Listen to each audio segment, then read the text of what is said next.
আল্লাহ তাআলা কিয়ামতের দিন সাইয়েদনা নূহ আলাইহিস সালামকে বলবেন, নূহ তুমি কি দাওয়াত পৌঁছিয়েছো তোমার উম্মতের কাছে? নূহ আলাইহিস সালাম বলবেন, হ্যাঁ আমি পৌঁছিয়েছি।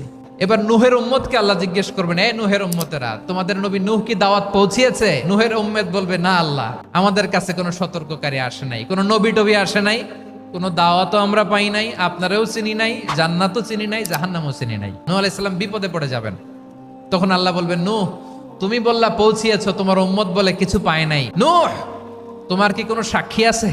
নূহ আলাইহিস সালাম বলবেন, আছে। কে? উম্মতে মুহাম্মাদি। তখন আমরা বলবো, আল্লাহ, আল্লাহর নবী নূহ আলাইহিস সালাম তিনি আপনি যা যা বলেছেন ঠিক তা তা তার উম্মতের কাছে পৌঁছে দিয়েছে।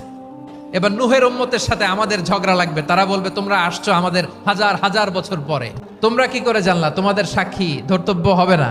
আমরা বলবো, আমাদের কোরআনে তোমাদের নবীর কথা আল্লাহ আমাদেরকে জানিয়েছেন, দিন রাত এক করে তোমাদের কাছে তিনি দাওয়াত পৌঁছেছেন, তোমরা কানের মধ্যে হাত